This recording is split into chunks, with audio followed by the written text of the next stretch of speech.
Okay, please tell the people who you are and what you do on the internet.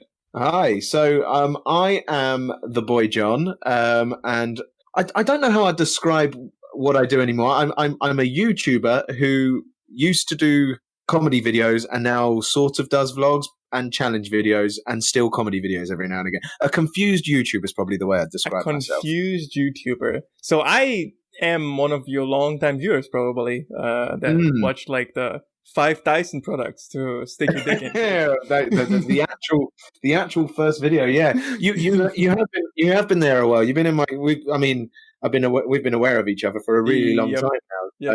Yep. So we have common companions, Boomerang TKO, for example.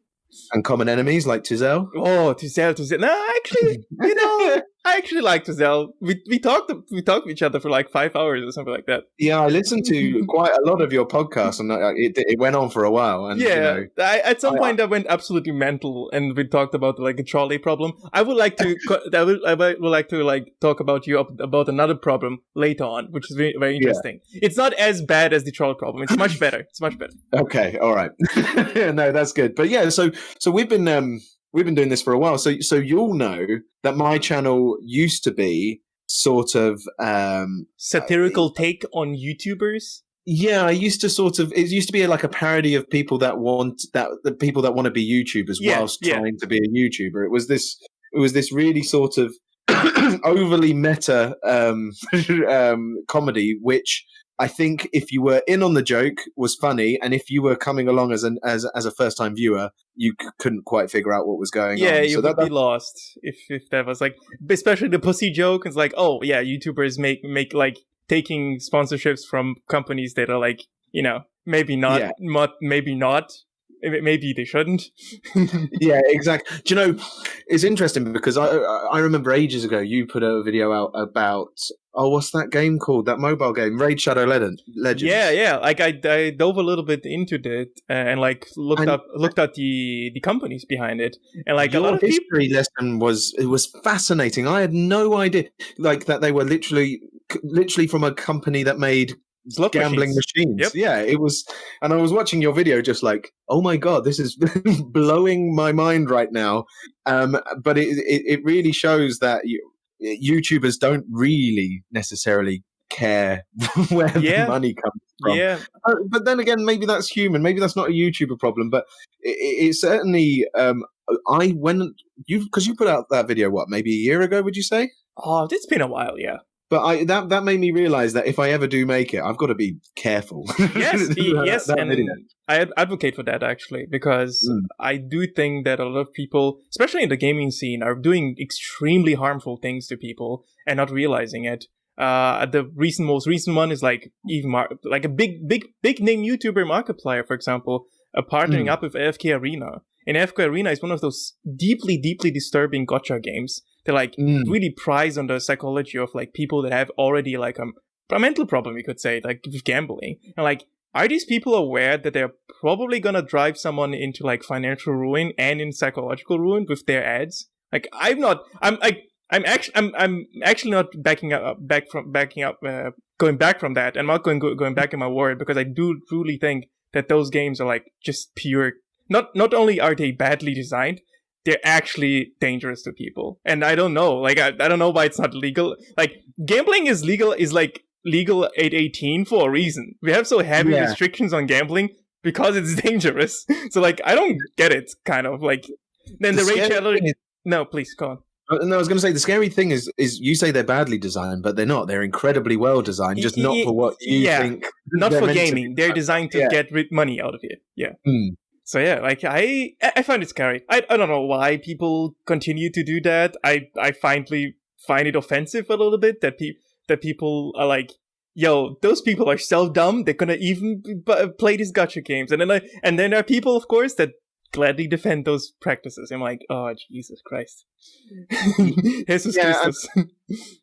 And I think it'd be wrong to necessarily call out every single YouTuber who has done a Legends deal. But I think it's certainly important to highlight what they're promoting and why that could be a problem. And also, it can't hurt for people to be more careful about what they're what they're promoting. So it's very simple, isn't it? All you were trying to do with that video is say, look, you've got to be careful, because if you look into this company, they're literally from a company that makes slot machines. Yep. You know, this is in their DNA. They've not suddenly become a company that wants people to have fun all the time. They've become a company that have thought of more creative ways of taking your money. So not even taking your money like by offering something, just taking your money.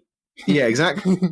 It's not like even offering entertaining or anything. It's like, no, just taking your money. Like, yeah, it's completely void of any like artistic value or any entertaining value. It's just like, we want your money, and that's it. And we could rob you, but we're gonna rob you legally.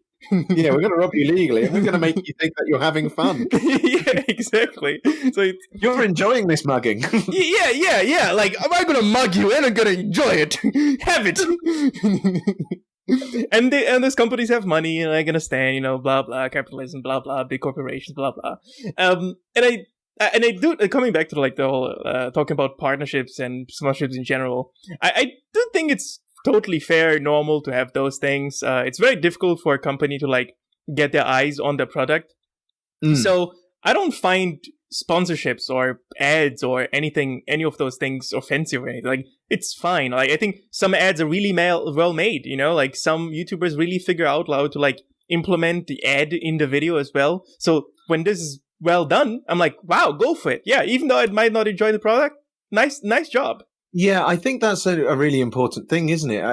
Integrating it well. If you look at people like, if you look at Eric, Internet Comment Etiquette, the way that he integrates his ad deals. I mean, he created a whole fake British spin-off called Nobblebury, where, and a whole fake Netflix show just for his...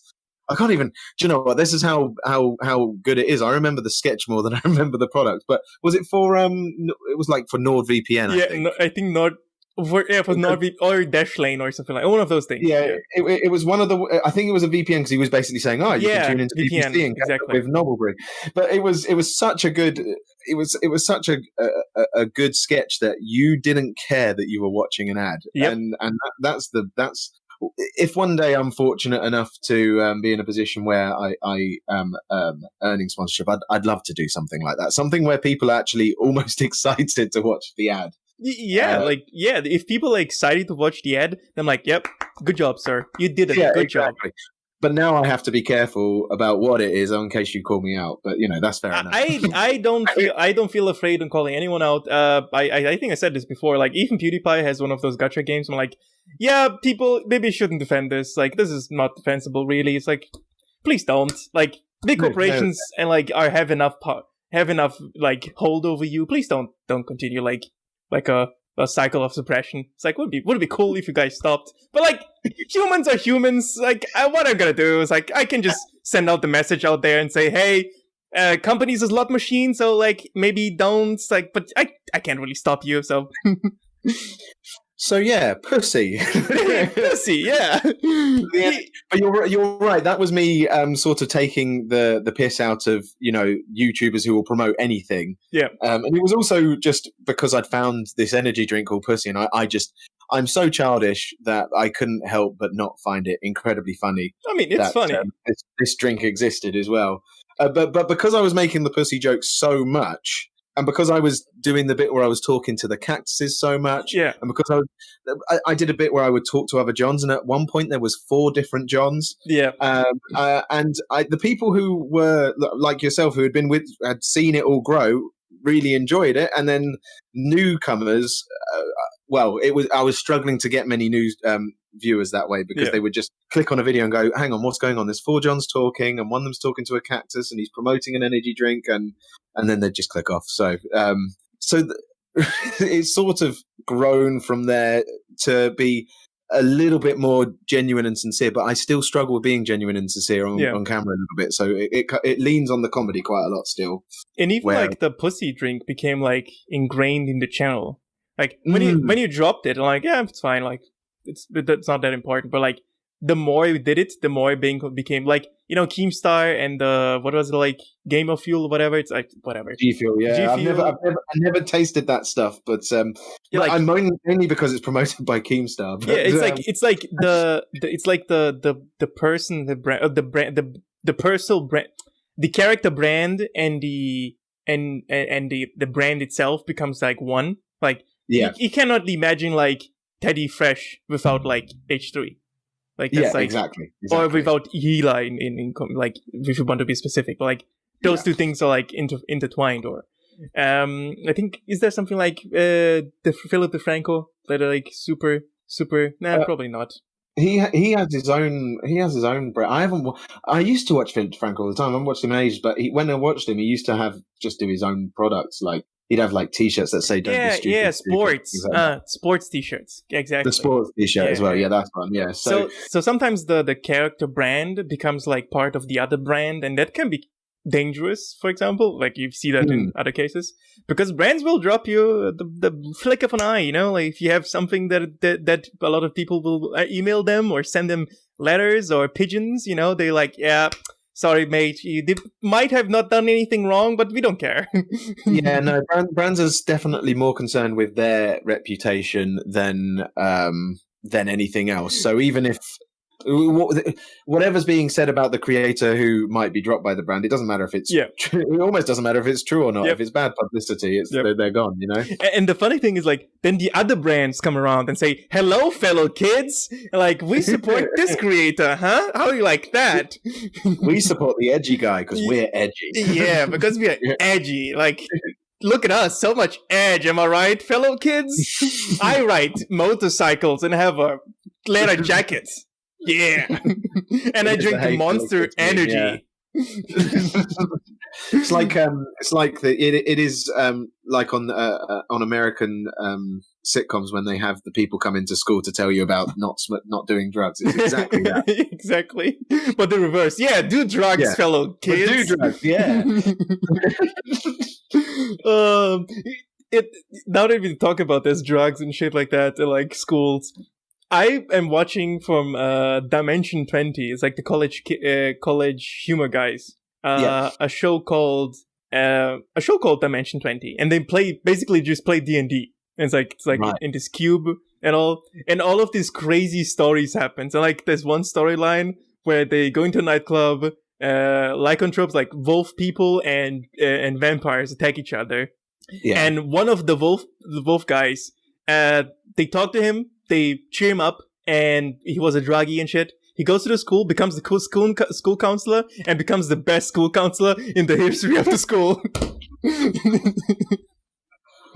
Oh yeah! Like a year later, he's like hanging around with the kids, like, "Hey, you know what to do." And like everyone feels better. Morale at the school is much higher. It's like it's quite funny. You should watch it. Dimension 20. Like I will check it out. You can like listen to it as like a podcast. The thing, I've never played D&D. It doesn't matter. Which is weird because I play a lot of board games, but I love the D&D episode of Community. Oh. One of my favorite episodes, and that's even though I have no idea. Yeah, you don't need need any input on D&D. Like, you just listen to it and like, wow, those stories are crazy. Yeah. No, I will. What did you say it was called again? Dimension 20. Like they have several different seasons. I watched was like Magical High, like like a high school that is magical, like they're adventurers and they're criminals. Like they're described as criminals, you know, like the adventurers are like criminals. That's what they're described as. Like there's no like veil of like righteousness or anything or honor or anything like that. I like that. Like if you know, I'm a big fan of Always Sunny in Philadelphia, and I think that the brilliance of that program is that everyone is out for themselves and it's unashamed. You know, like it's so in your face that you couldn't ignore it. Everyone is a bad person.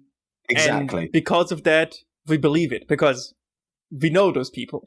Yeah, because what you understand their decisions. Of course, that was their decision. Yeah. They're going to do whatever gives them the upper hand. So yeah, and it makes it funny as well. So it sounds up my street. You've sold me. Yeah, and that's us. You know that's we understand. We understand Always Sunny because that's us. We would make those choices probably. It's like, oh, but Certainly like some of them. It's like not all of them, of course. Like, of course, like, no, of course, you're not gonna dress up as the trash man and say, "I'm the trash man." Like, nobody did that.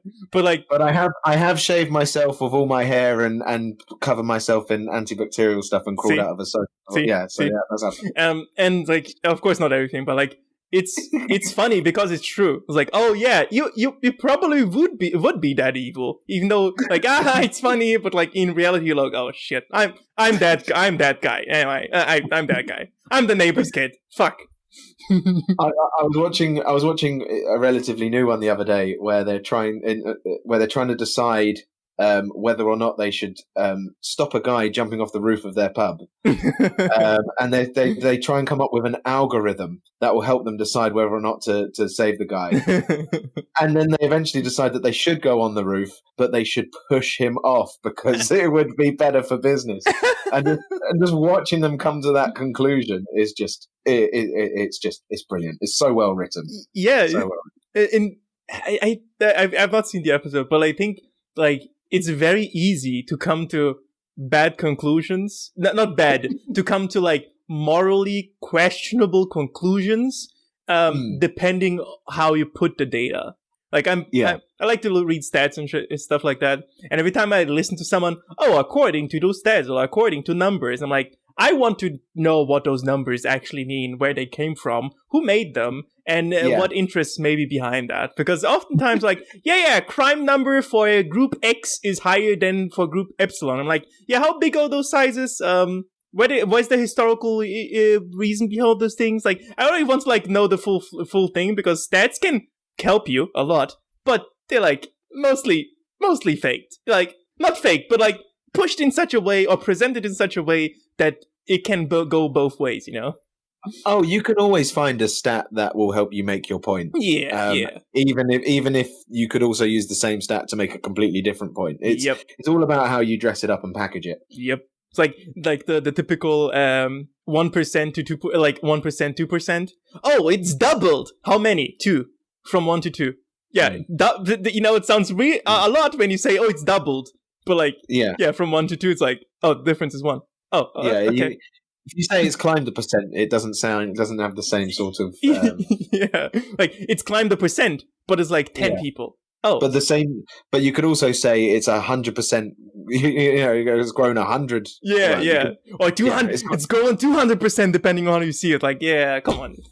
Like it's always like how you use and abuse those numbers, and like statistics are like a relatively new area of mathematics. Like it's maybe like 100 or 200 years old. Like statistics has not been around for very long. Like base mathematics, of course, like has always been there, but like statistics, like the field of statistics is like being like around for the last maybe past 200 years, something like that. Yeah. So it's like not very young, and like most people have problems with. It's a new science still. Yep. Most people have problems with base math. So would you describe yourself? Do you think you're naturally a skeptical person? I would say yes, but I know I am not. Right. You wish you were more skeptical, or you perceive yourself to be more skeptical than you are, or what do you mean by that? So when I was younger, I was like a hardcore Christian, like kill the gays type of Christian. Right. Okay. So like extreme. And I could quote all extremist, and like never did it occur to me that maybe I was wrong. And like I feel like at the teenager years, you should have noticed that maybe, oh yeah, maybe my religion is incorrect. Maybe not being that extreme would be cool. And it took me a long while, and like it took the internet to like slowly, like over a period of like 2-3 years, to like slowly de-roll from me. And it's like it took like the mental capacity of other people that already figured this shit out to like, oh yeah, maybe. And like after I'm rolling around like and trying to like break down those barriers, I'm like, oh okay, but this took too long. I feel like a skeptical person would like be much easier with this time. But now that's quite a hard thing to sort of change your mind on. If you are so convinced of something that you believe that one way is right and the other way is evil. Yeah, definitely did that. I definitely did that. It can be. You can understand why you'd want to stick strong to that belief, because the alternative is evil. The alternative is me being wrong, right? Yeah, exactly. Yeah. So I think your journey sounds very similar to what you hear a lot of people's journeys. You know, it takes an experience of a broader world to sort of open your mind up to different ideas. But I don't think you should be too hard on yourself that it took a while to get there. I feel like now I have a tool set, like in my my toolbox. I have like a bunch of tools, and every time I hear something, I like to use those tools. And if I don't and most of the times I can find one that fits, you know, like one that like, oh yeah, that's like this working. And if it doesn't work, I happily change the tools or maybe bring in new tools in the pocket. And I feel that's like the best way to deal with it. Like you cannot convince, like if someone is convinced that they are right, they're not going to change their mind. It's like, of course not.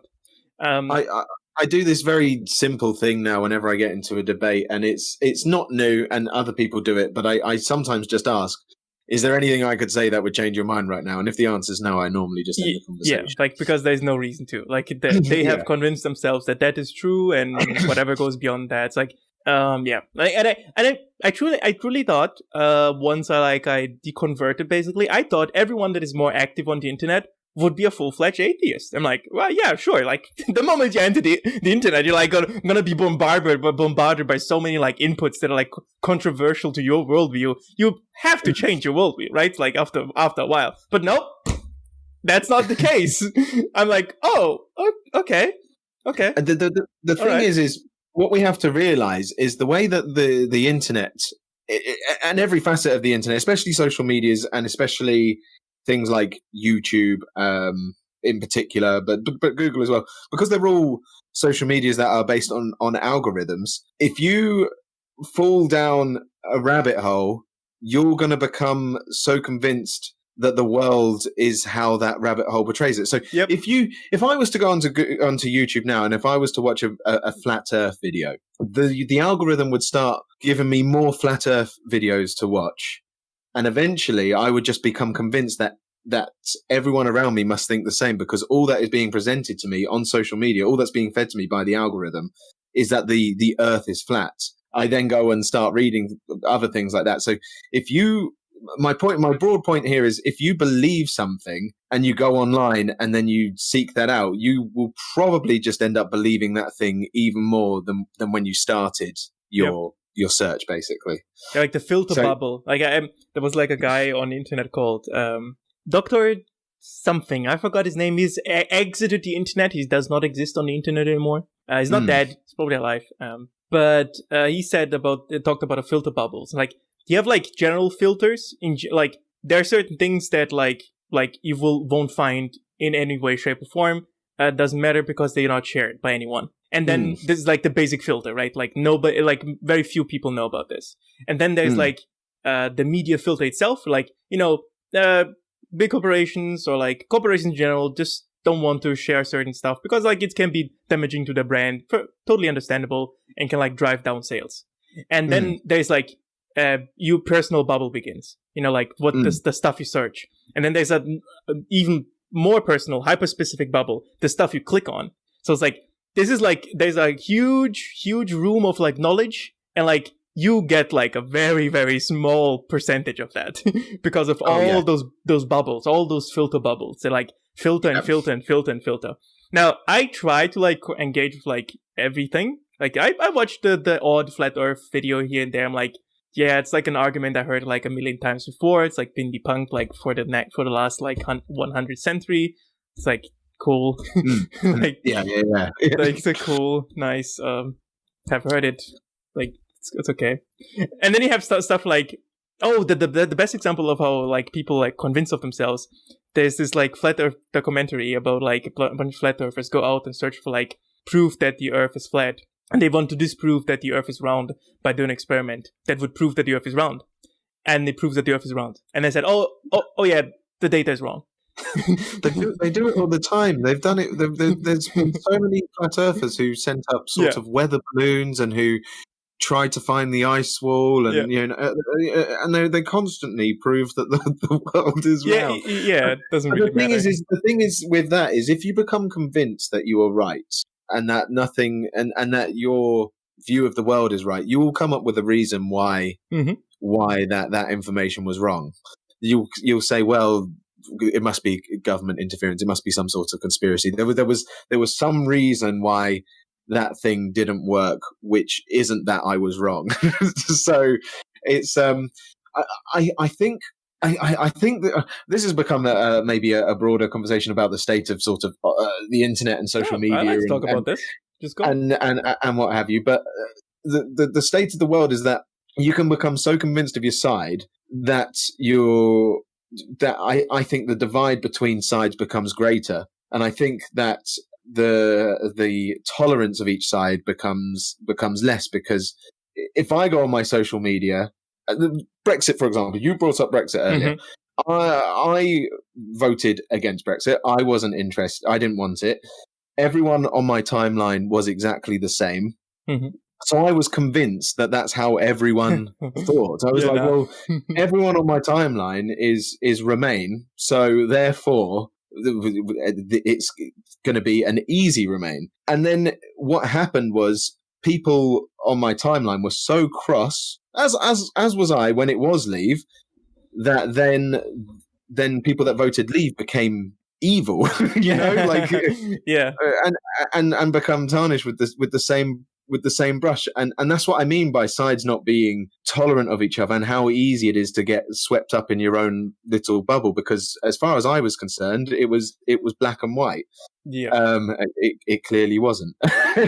You said you should bring up Brexit, so there we go. I brought it up, but there we go. I think it's a fair statement to say that, like, I think especially on the internet, like, we see the extremes. Like, most people, I would say, don't really engage in politics in general. I don't think about politics that much. Most people feel annoyed when we talk about politics.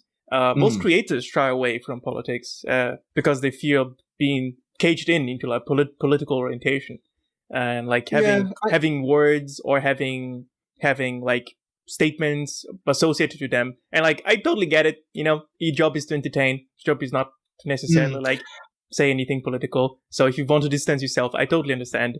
I think you as like a figure have like a certain like unspoken mandate to like talk about those issues because of a voice, but not everyone has to use their voice. So it's like a catch-22. It's like, you have the power, but with great power comes the Spider-Man quote. Everyone knows that. It's tricky, isn't it? I think the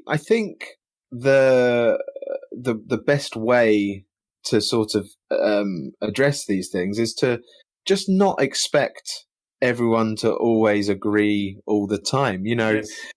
There's YouTube. I've got friends, and there's YouTubers I'm friends with, and there's that have opinions which I don't agree with, but it doesn't mean I don't like them as people, and it doesn't mean that I don't think that there's a reason that they've come to that conclusion, and that's their opinion. So I think once you stop expecting everyone to agree all the time and start accepting that people have different points of view, it becomes a lot easier to discuss those things, because I think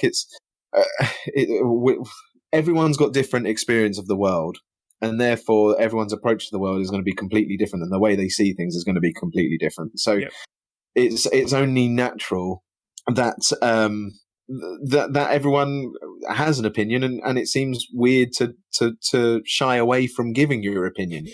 It is kind of weird. And not only that, I don't mind giving people my opinion, because if you don't like it, that's fine. That's your problem to deal with. But I also don't mind if you have a different opinion to me. Does that make sense? Yeah, and the only thing I feel like the only rule I really follow is like, not the only rule. Like there are a few like philosophies I abide by, and one of the things that are like really like really emphasize is like the intolerance of intolerance. So if like there's the tolerance paradox, right? If you have a tolerant society that accepts every idea, there will be some people that say, "Oh, I can hate on those people, and if you don't agree, if you don't allow me to hate on those people, you are wrong. Like, you are intolerant." And like, no, if you allow your intolerance to prevail in our tolerant society, we're going to allow tolerance to spread, and therefore we could become intolerant as a society. So being intolerant to intolerant people or being tolerant to ignorant people is totally fair. And if someone says, I don't know, pick your evil of the week, if they spout that out all the time, like, yeah, I'm totally fine with removing them from discourse. It's okay. Like, I really don't care. Like, it's a slippery slope. I know it's very careful. Big corporations are evil. We'll always say that. Big corp bad. But generally speaking, if someone is spouting out like intolerant, ignorant shit, I'm gonna remove them. I'm sorry. I think you've hit the nail on the head there. I think there is a line with these things, isn't there? And you don't have to accept everything. And that line is different for each individual person. Yeah, so of course. When I say accept that people have different opinions, I think I'm talking just more broadly. I think when you it like orange ice cream, I like chocolate ice cream, for example. Yeah, or and orange ice cream sucks. H3 and Keemstar arguing, and I'm on H3 side and you're on Keemstar side. Yeah, Keemstar is the best. Yo, he's so cool. He's so cool. He brings out the real news. I think I'm talking more broadly. If you're being intolerant, and we use that word in its most extreme forms, then I absolutely just hate. Yeah, exactly. When you're being hateful, and that hateful is indiscriminate prejudice, then I think you're absolutely right you don't have to engage everyone.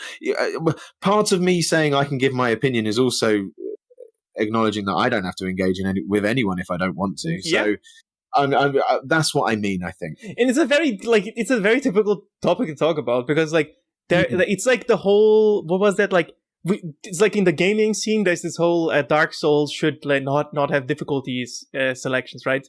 And it's like the discourse around the topic is super toxic already. So every time we talk about this, there are already ideas attached to the topic. So if I say, I don't mind having difficulties, and I say I don't mind have, like, for example, accessibility modes that are like allow people like with disabilities to like play the game, by I don't know, like increasing we have a whole podcast about this.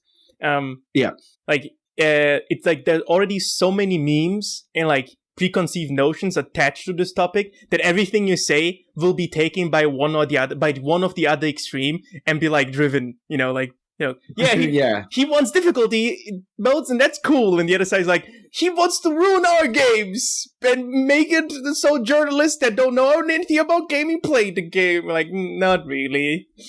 I just don't agree with you both. It's like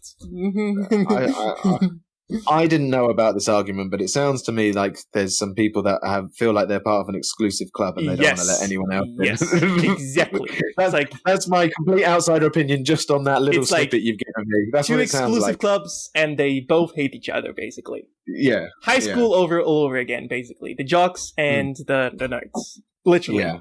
Well, maybe the journalism club and the nerds, which they're basically the same thing. So I don't even know why they fight, It's like the D&D campaigners and the journalists. Like, those D&D players, they don't report the real news, They're always playing those silly games. I also think sometimes people just need to, this is going to sound patronizing, and I don't mean for it to be patronizing, but I think sometimes people just need to like pick their battles and pick what they care that much about. Does that make sense? John, this is the internet. Like, yeah, I know it's the internet, and I know that everyone's going to have a strong opinion about everything, but you have to pick a side, otherwise you're censored. You have to pick a side. That's the rule of the internet. The moment you enter the internet, it's an undisclosed, like nobody tells you about it, but everybody knows. You have to pick a side and fight for that side until you die. I read a book recently, and I can't remember what it was called. It's why everyone's. Let me Google it now. Why everyone's talking or why everyone's listening? Yelling and nobody's listening. Oh, okay. And it was an interesting book. It's by a female DJ here in the UK, who I suppose is quite plugged into the online space, and the takeaway I took from that is just that I'm going to pick my things that I really care about and put my energy into that, and try not get dragged into too many other little things, because if it's not that important. But yeah, you're right. It is the internet, and everyone has an opinion on everything, and there is a right and wrong way to do things. Do you know it's fascinating? I got a friend who who got a pizza oven, and he was making pizzas, and he found a pizza making Reddit, and he posted a picture of his pizza in there because he was quite proud of it. And oh no! And you know, he was perhaps not as well versed with Reddit as a regular Reddit user might be. Yeah. But he sent me the comments that people were leaving on it, and it was hilarious. Well, what did people say? Lamenting him for the flour he was using, people lamenting him for his cooking technique. They couldn't believe his toppings. There was a phrase called leoparding, and people saying that the leoparding is all wrong on the crust. And all he was trying to say is, I made a pizza, I'm quite proud of it. Do you like it? No. And people had such strong opinions about the right way to make a pizza, because there's only one type of pizza. I did feel sorry for him, but that's. I mean, it was just to go with your point of people have such strong opinions about things. Even the crust of a pizza can cause people to fly into an online rage and get into an argument. That's it. That's the world. And I'm not going to play devil advocates because those people are sad. But I'm going to say this. If you spend so much time on the internet and you feel like you have joined your family, your special club, and like secluded for most part, you might find value in like defending your value against your peers. Right? And since negativity is the one thing that sells the most, what you're going to sell, you of course like harp on everything that like looks slightly odd, cringe maybe, you know? Yeah. So that's why, like, by subreddits that talk about negative stuff are so big. Of course, they are important to a certain extent, you know, especially talking about, like, problems in the world. But, like, when it comes to pizza baking, come on, boys. The guy is like the first pizza, dude. Come on. I think that was my point, because he didn't break any. The thing is with Reddit is if you enter a subreddit, that subreddit has rules. Yep. And you need to obey by those rules. And if you break even one of them, you're a dick. So that's at least how you're treated. Yeah. He didn't break any of the rules. He just said, I just didn't like his pizza. I just made my first pizza. I'm like, this sucks! Boo! Yeah, exactly. He abided all the rules. It's funny and sad at the same time. Like, my head is confused. I don't know if I should, like, I'm grinning, but my head is saying, this is sad. Fortunately, my friend has a fantastic sense of humor, and he found all the comments hilarious. He was genuinely pissing himself with laughter at some of the indignation he was getting. So it was fine from that point of view. But it just highlighted to me how vitriolic people can be on the internet at some time. And to see how fine those lines are, like like the same person could actually offer valid criticism, you know, like super valuable, and call him an asshole, and it would say, yes, it was bad that you called him asshole, but you shouldn't shy away from the valid criticism. Like, if the criticism was valid, then yeah. But if the guy said, that's the thing about criticism, isn't it? It needs to be packaged nicely, doesn't it? Otherwise, it's just. Humans do not care about rationality. They care about emotions. That's why selling emotions are so strong. Like, have you ever watched an ad that is not based on emotions? Nobody sells you like ads based on like numbers. They're like, wow, look at this nice family that is drinking a Coca-Cola, brothers. Let's drink some Coke with your family. Woo! Yeah, look at how happy these are. Yeah. Do you want to feel as happy as they do? Drink a Coca-Cola. Yeah, maybe you can have a family too. You want to have some nice Christmas party and have fun with your family that you definitely won't regret because your uncle has said some racist shit. Drink a Coca-Cola, boys. Woo! Yeah, and is this year going to be the year where you actually, you know, come out to your parents? Is it? Oh, I don't know. Yeah, it's a mad old world. But the point is this was always my problem with Reddit. I've actually stopped using it, but because it's toxic. It's so toxic to the point where people don't say I liked nice video, but the audio suffered, so maybe I would try this. They go, your audio is shit. Why did you think you could do this? It's so blunt to the point where it's personal. Yeah. And I actually follow in those rabbit holes sometimes, especially when it comes to the gaming, the gaming mindset. Especially when it comes to something like gotcha games and pay to win, where people defend their whole this was holy cow. And I remember 6 years ago, 6-7 years ago, where everyone agreed, yes, pay to win is bad, and then suddenly gotcha comes around with a bunch of anime cat girls, and oh no, this is fine now. I'm no, it's not, it's still bad, it's still horrendously bad. Please stop. Yeah. So it's I get quite stressed when I'm talking about something obviously evil, and they're no, it's fine. But that's different, I think. You're talking about debating whether or not it's the flat Earth thing again. They are convinced themselves that it's okay. Yeah, but you're talking about debating whether or not something is or isn't okay, whereas I'm talking about people who are so sure that they're right that they'll tell you that your pizza's shit. I mean, giving criticism is something you have to learn. In Germany, we have a bunch of when we're in school, we have a bunch of lessons on how to give out criticism. How it has to be structured, because that's not everyone assumes everybody can give out criticism. No, you have to have special knowledge, language for that, how to address it. But everyone's heard of but even basics, everyone's heard of a shit sandwich. Everyone's heard, nice thing. Yes. Criticism, nice thing. I wouldn't say that. Actually, I don't think you went to school, of course, but I don't think a lot of people I don't think they called it a shit sandwich at my school. Yeah, maybe they did call it that. That would have been good. I heard this a million times, but I don't think everybody does that. Maybe that's my own assumption. Yeah, exactly. It's probably not correct. Yeah, it's the same assumption that America is educated, for example. America is heavily uneducated. Not because they're not dumb. They're not dumb.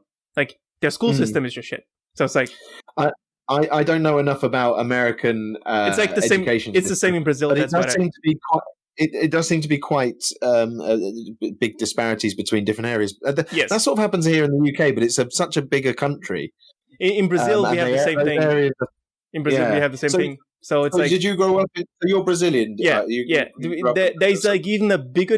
We have the same problems as the US, because everything is driven by money. So if you have money, you have a good education. If you do not, kill yourself, basically. Right.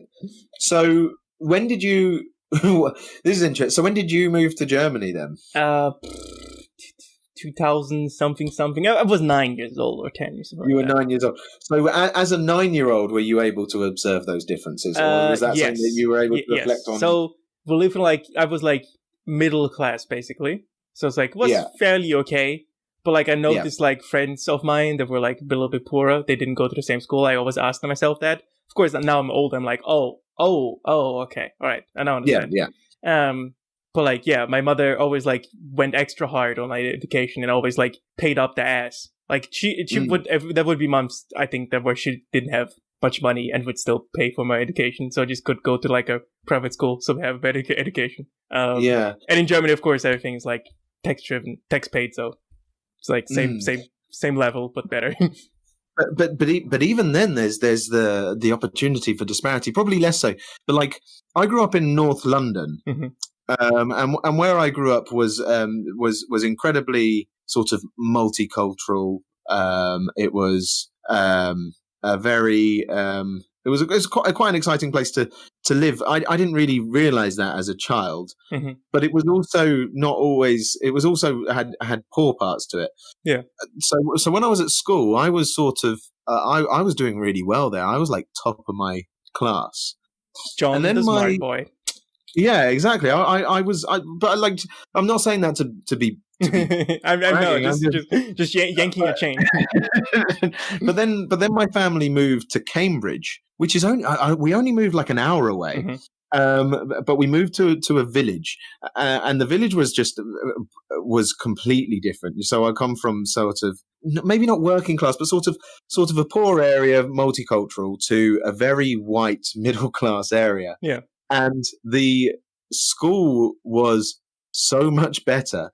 And when I went to the school, I was middle to bottom of the class, which was hard for me to adjust to at first, because I didn't realize what the big difference was. Why was I top of my class? Because I was too young to understand, really. So, oh my God, everyone here is just smart. but the point is I don't know how similar our education system is. I imagine reasonably so. But the point is in theory, the schools should be exactly the same. But even then, there can be a disparity, even if you're lucky or unlucky with where you were born, which seems mad. That's true. And the same goes for example, religion. Like, depending on the country you were born, you have a different religion. The same goes for, of course, language, like, of course. But the one thing about money and being smart or intelligent, or I think more educated, the thing, like, you can be intelligent and uneducated. You can be educated and not intelligent. Like, that's... even though those two things like walk hand in hand, like, the more tools you have in your tool set, the better you can deal with like life situations. But there's like a huge connection between money and knowledge. So the more money you have, the more resources you have, the more likely you are to learn. Private tutors, for example, if you think about that, or like even your parents having free time to teach you, or you having a nanny that takes care of you, that gives you like a good social net to lay on. Resources like having the internet, having a library, having anything. Like, money and knowledge go hand in hand, and that's why, like, in Brazil and in the United States, like, education is like, most people are uneducated because most people don't have the resources, and those that have, they pay for it. So it's like, you're probably right there. Like I said, I don't know enough about it, but it makes sense with what you're saying though as well. And and it's like it's very difficult to talk about, because it always comes back to like one specific topic. It's always like, oh yeah, money for some reason, and like big corporations and so on. It's like, yeah, maybe they have the resources to solve those problems, but they don't necessarily like depend on it or like benefit from it. So it's like, why should they? And it's a private organization, and it's like a huge, like, I always call it like the problem clusterfuck, because it's like, it's not one problem vacuum. If you solve one problem, it's not gonna maybe it's gonna be part of the puzzle, but like there are still like 1,000 puzzle pieces lying around like on the floor, or maybe in a blender someone like cut up some puzzle pieces and you have to find them. Someone stitched them together with like clay. So it's like, oh yeah, this is a clusterfuck of problems.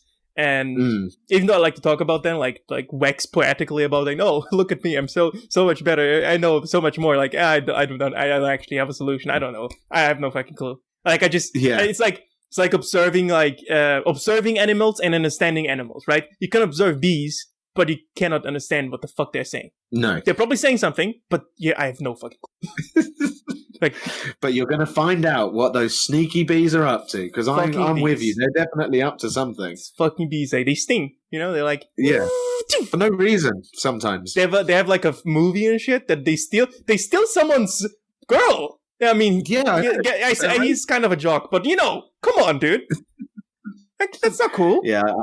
Never trusted them. Everyone's pro bee, but I'm sitting here going, but what are they up to? Yeah, what are they up to? Those honey making machines, they're like kind of weird. Who makes sweet stuff?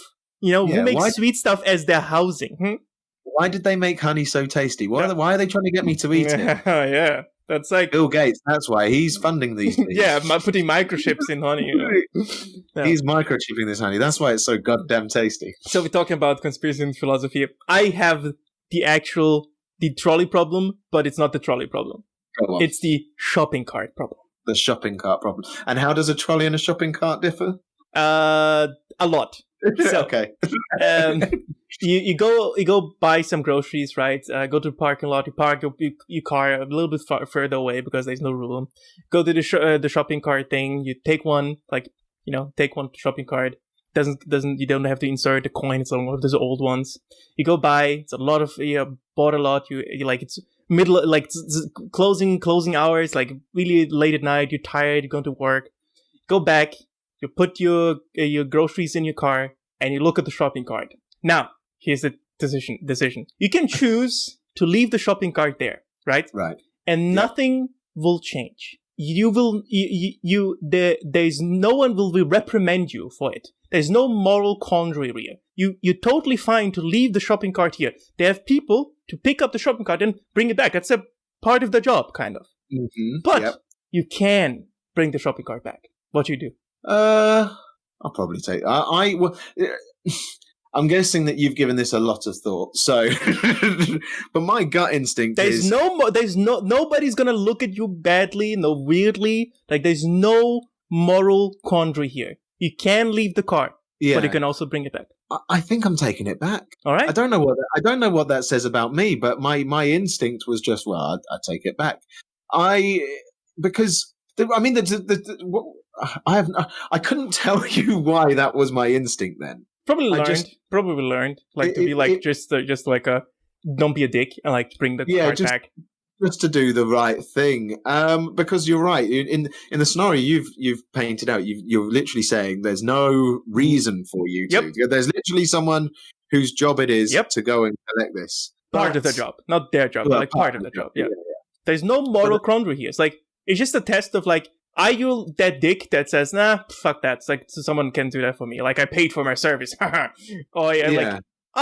Maybe don't. Like, I'm tired and confused, and maybe it's like getting late, but like, why not? It's like 5 seconds, maybe a few seconds. I lost of my life. Who cares, right? Like, I think most people. I don't know.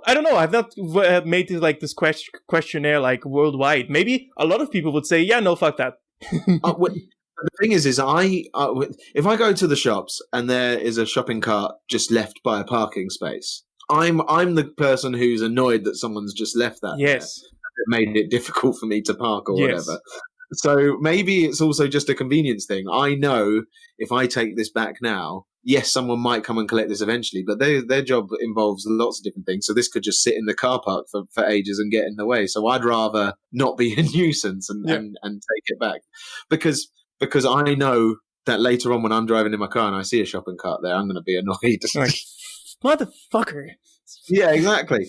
I go, it's only over there. Why can't they walk only over there? It's like throwing stuff in the bin, right? But like, even I smoke sometimes, not like just normal smoke. Like even when I'm out and I'm smoking, like I will hold on to the fucking bud until I see a shitty trash can because like I'm not throwing that on the ground. Fuck that. That's good. I've seen so many like every time I see it, like kids don't smoke. Smoking is bad. Like every smoker will tell you it's bad.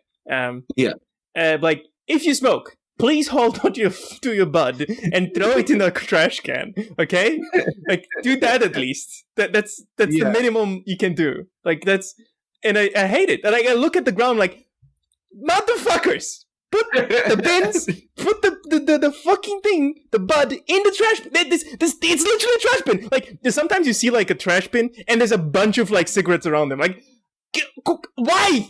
It's there. You can throw it in. It annoys me. But you wonder what goes through people's heads sometimes. Like, so the beginning of lockdown in the UK last year, March last year, my partner Charlie and I, we went for a walk and we noticed that there was a load of litter all over the road. Yeah. And it's a shame because we would like, where we're staying at the moment is like in a really lovely countryside. So we thought, oh, it'll be our good deed to clear this up. So we ordered some litter pickers online, and we went and cleared it. We went and cleared it up, and then we went back like a week later, and it was just full of rubbish again. Yep. And I just thought, what went through people's mind when they saw this glorious green countryside, where they thought, I'm just going to leave this here? Like, what? But the thing is they must have thrown where it was kind of by a road, so they must have thrown it out of a car, which is even more mad to me because I think, well, you don't even have to hold it; you can put it down, and then when you get out the car, there is a like a little trash thingy in your car. Like it's for that. You open it, you throw it in, you close it again, and that's it.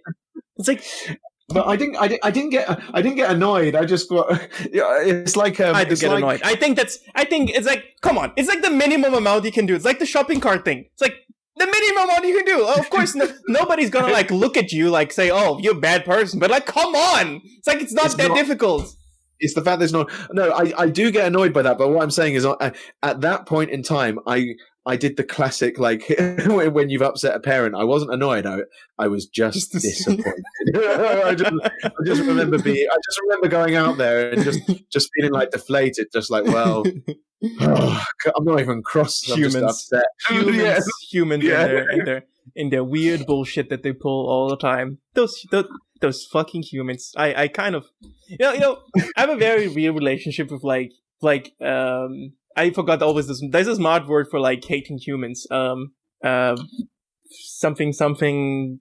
I don't know. It's like it's a smart Greek word. I don't even know. Not like lycanthropy is like being a werewolf. Like that's not. I can only think right now. I can only think of lycanthropy for some reason. But yeah, but not that. Yeah, not that. Philanthrope. There you go. I have smarts. I have smarts. Philanthrope. So my mother is like a huge philanthrope. She might also be racist, but she's probably a philanthrope. She doesn't like humans in general. She doesn't like people. Right. She understands. She was on Thanos' side. Yeah, she understands people, and she does generally like it's very like paradox. She likes companionship, but of very distinct humans. She's like, if she doesn't like someone, it's like she doesn't hate anyone. She likes to talk and stuff like that. It goes. Her nature is not necessarily what is like philosophy. And I'm one of those people that like I don't necessarily hate people, but I think they do extremely fucked up shit that I don't understand.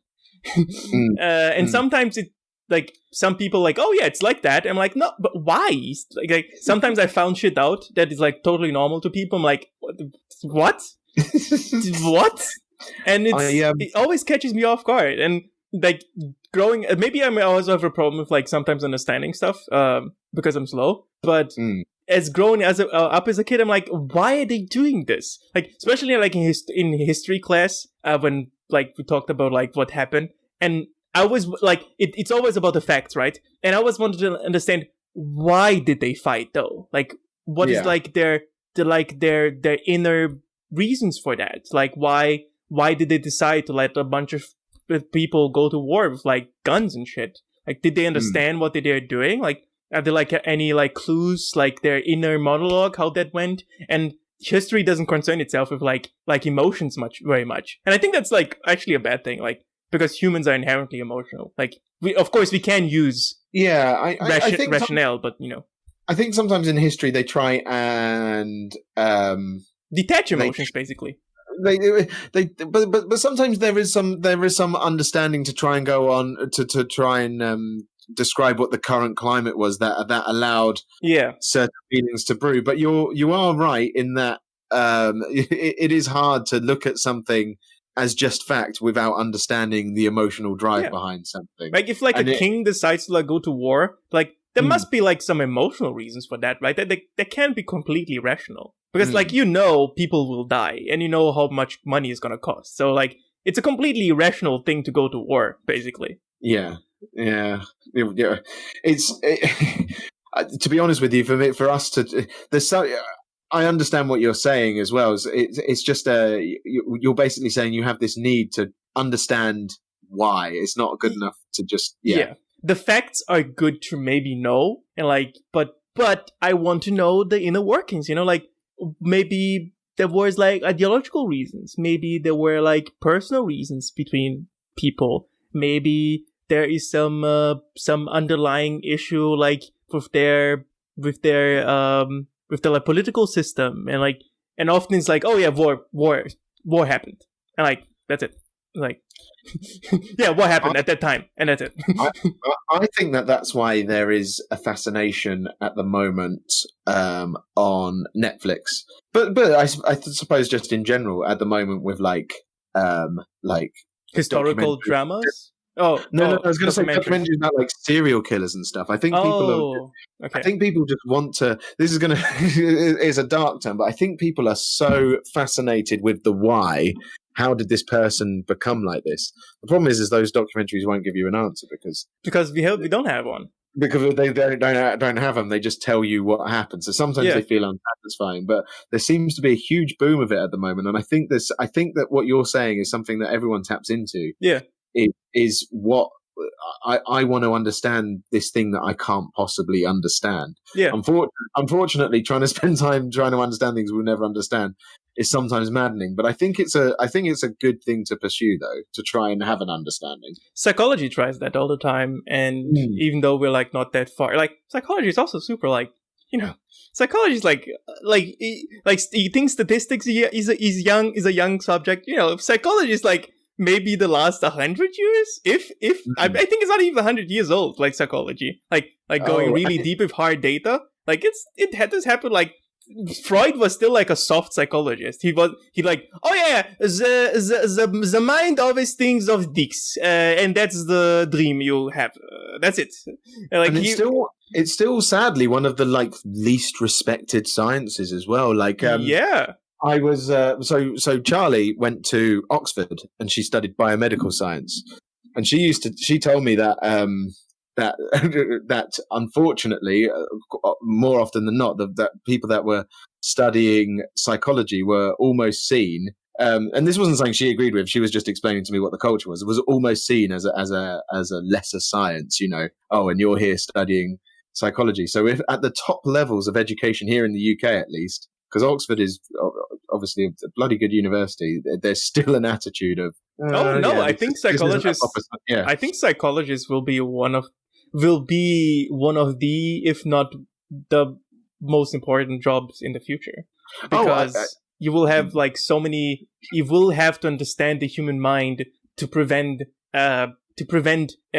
our technology basically to technology to create problems in our minds. Like I think, for example, anxiety. Anxiety is nothing more than like the fight and flight instinct not being able to activate in any way, shape, or form. So it's like you sit around, like in the wild, you would pace around, and that would like calm your anxiety, and those are the things that are like you have to do to like calm your anxiety. Breathe in, breathe out, maybe run around, do sports and stuff like that. So it's like our hardware and software is not made for whatever we created, whatever our society is. We're not made for this shit. we trust, like you're born and trusted in the society. Figure it out, kiddo. Like, and because we haven't, we may seem like we have, but like, we're just gonna lie to you. And at some point, you're gonna realize we don't know all the answers. So. Yeah, so that's why I think psychologists will be like very important, because they will understand which tools to give you in your hand so you can solve the problem yourself. So earlier I asked you if you were skeptical, and you kind of said you've gone from extremist. To now having, you know, tools in place to be a bit more skeptical. Yeah. Would you? My next question would be, and I don't know why I'm doing. No, please. I'm hijacking. Go ahead. But do you consider yourself to be an optimistic person or a pessimistic person? That's a difficult question, to be honest. Do you want to answer that first? Well, as I was asking it, I realized I don't know if I have an answer.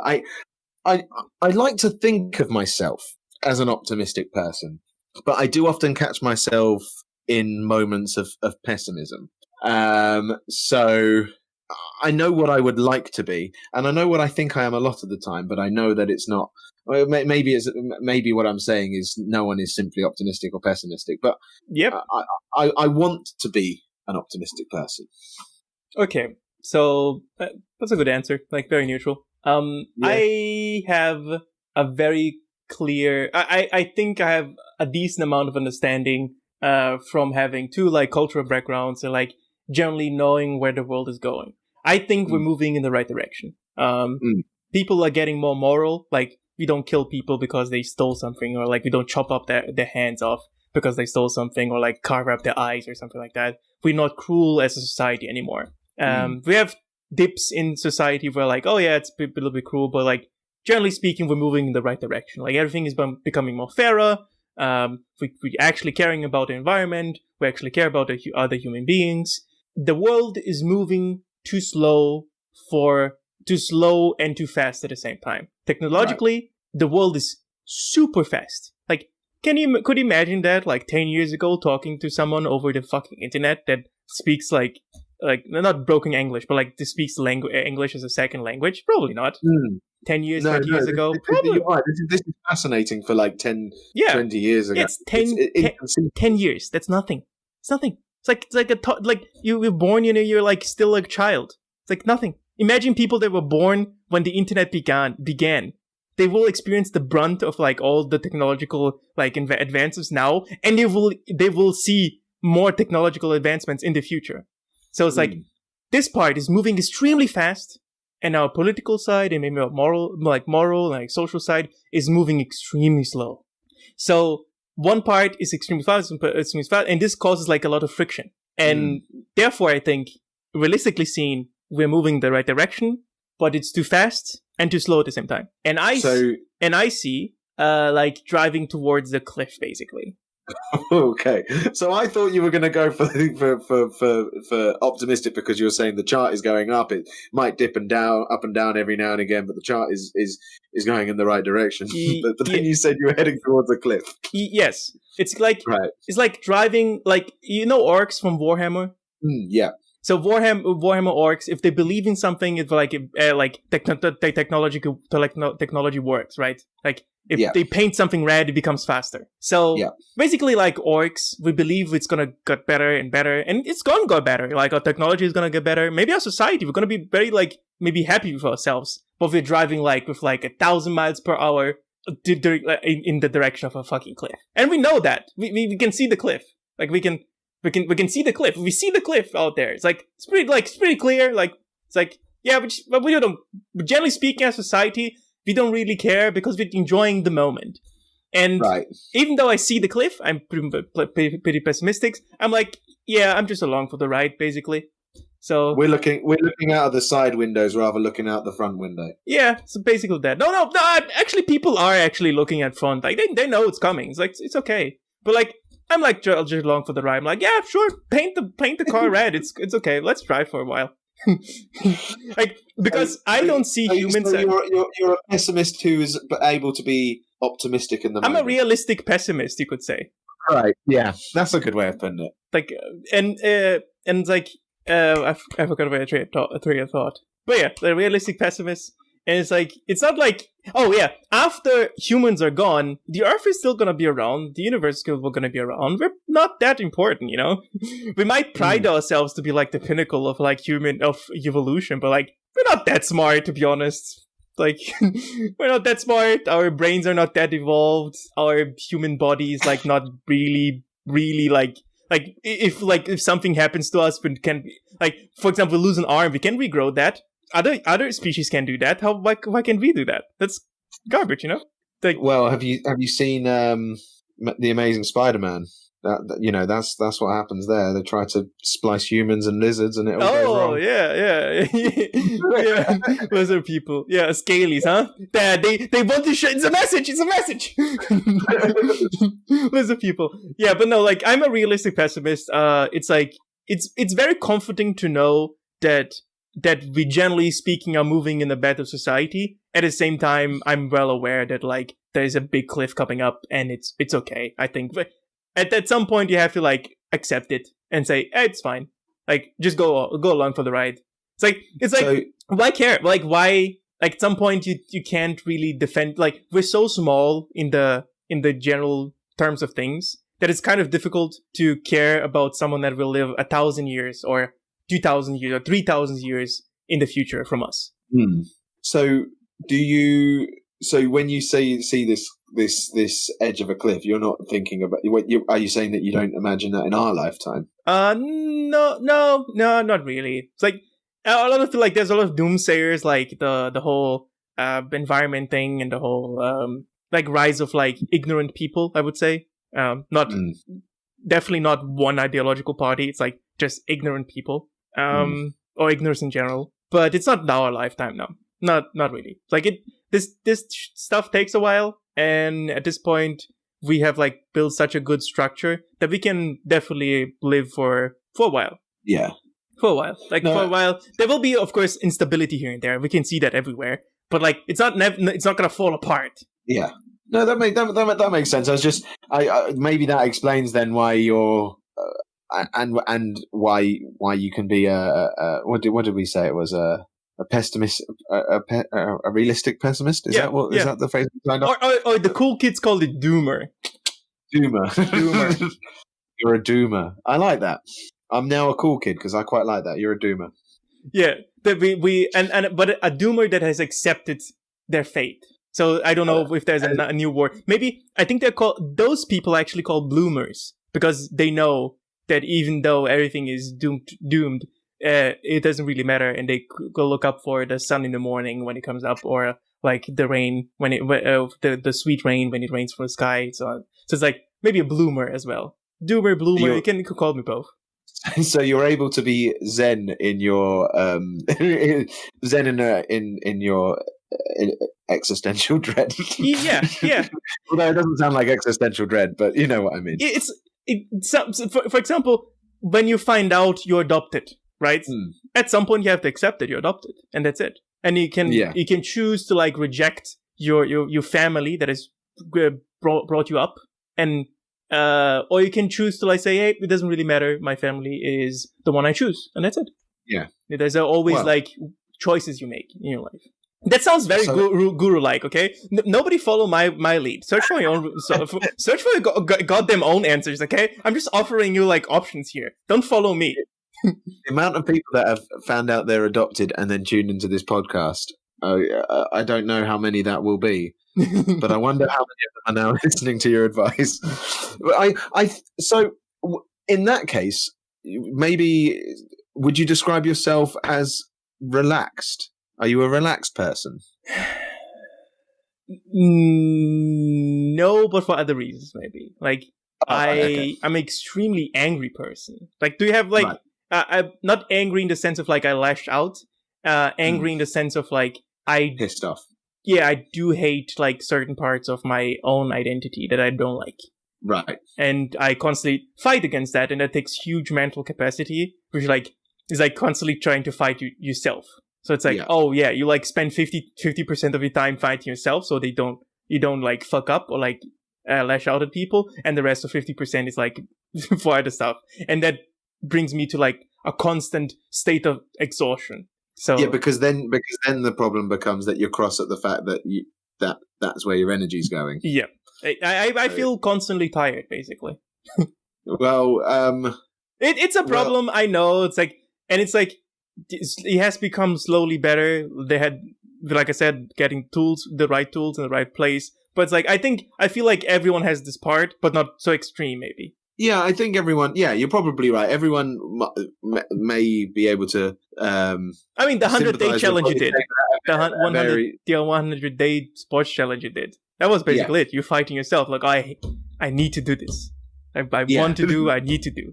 That was exhausting. It's funny actually. It's amazing how much easier I find doing exercise now that I do, now that it's not like mandated. Now that I've not forced myself to do it because it's part of a challenge. The challenges are good for giving me a reason to not give up. If I set myself a 30-day challenge, I will stick to it. My willpower is crap otherwise.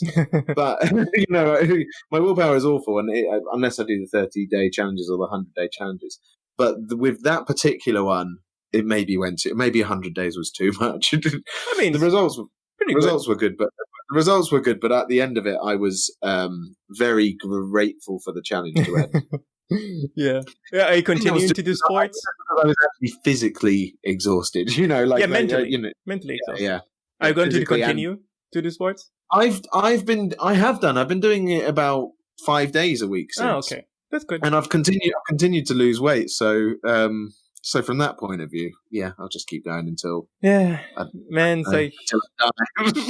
It's or something like I said, all about those tools. You know, you learn a new tool, you can use it for not the rest of your life, but you can use like very often then.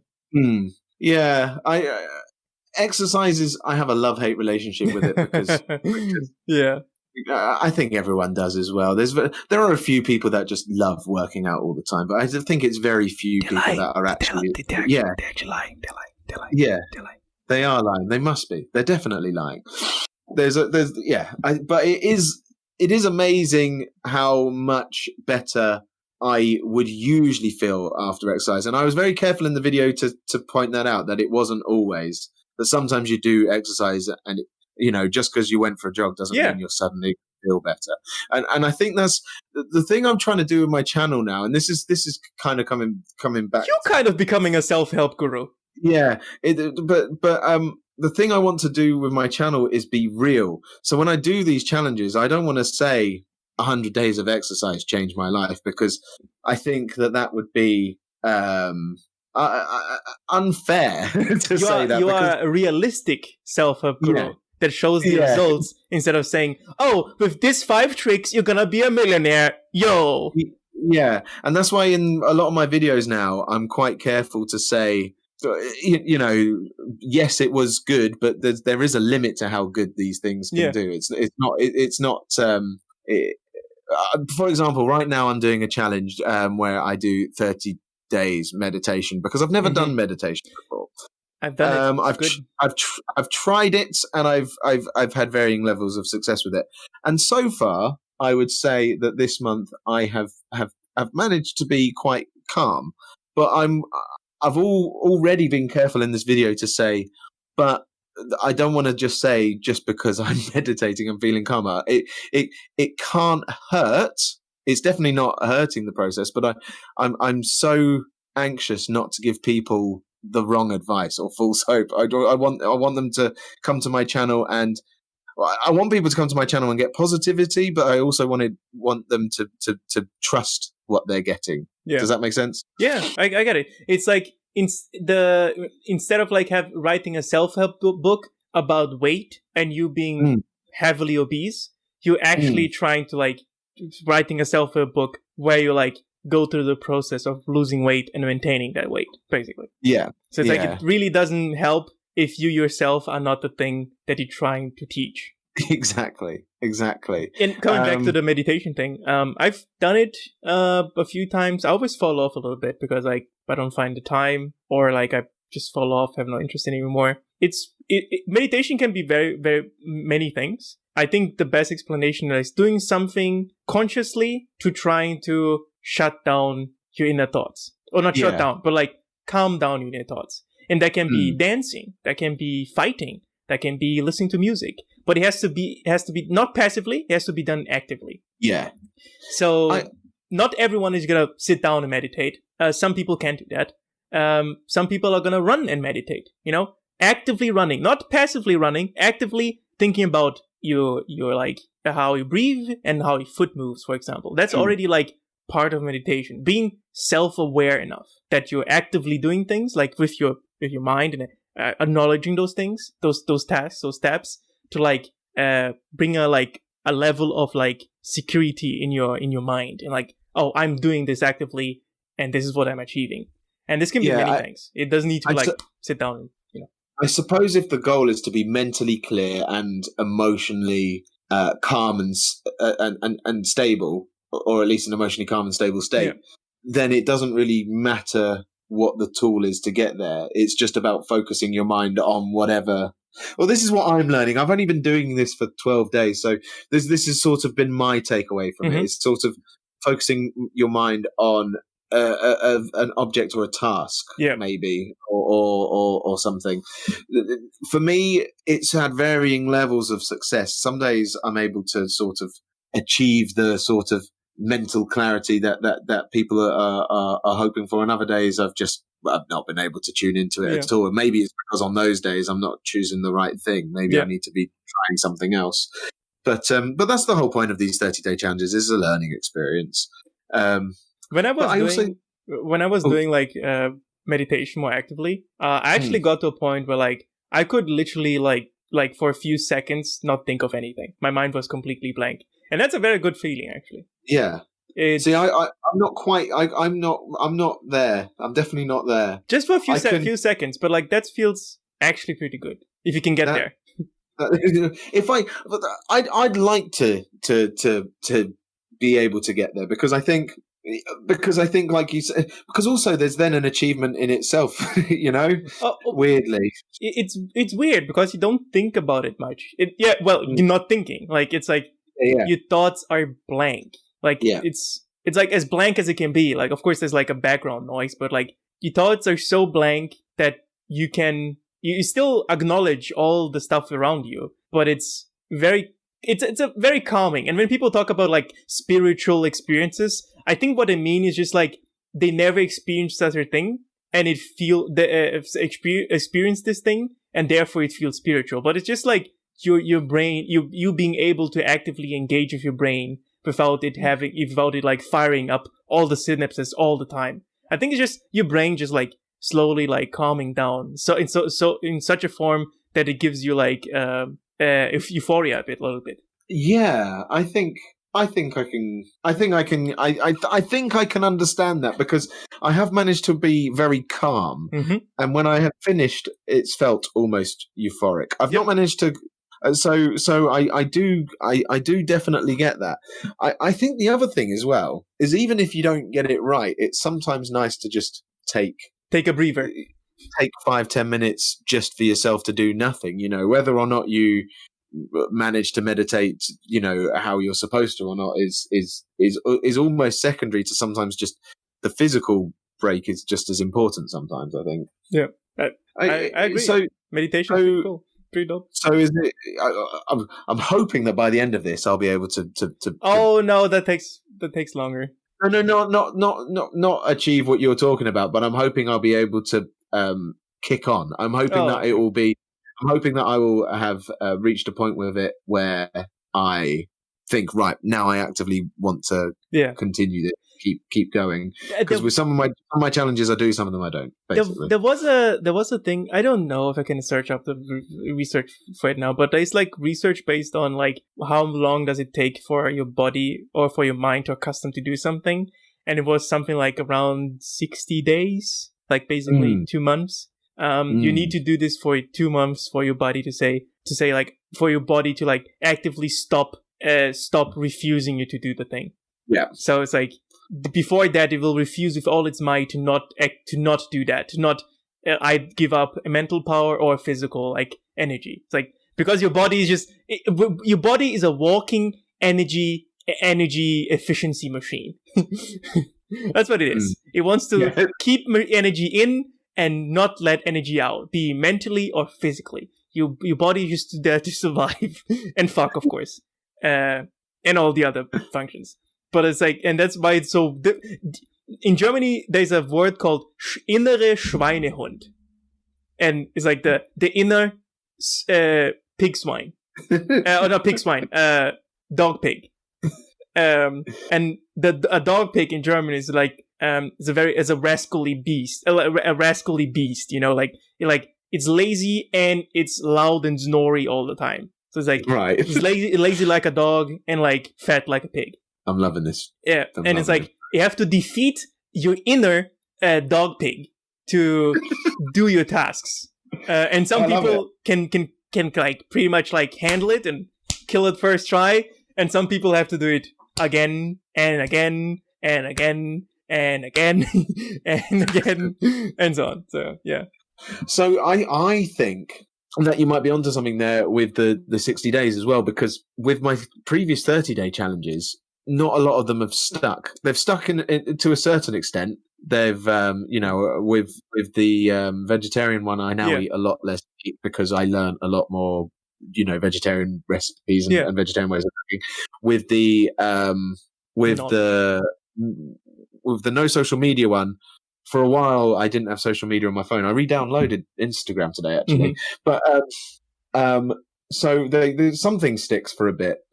But with this one, I actually felt the want and desire to actually do exercise again after my first day off. So there's definitely a habit built stronger than with my previous challenges, I think. So you might be on something there with the 60, and it makes sense.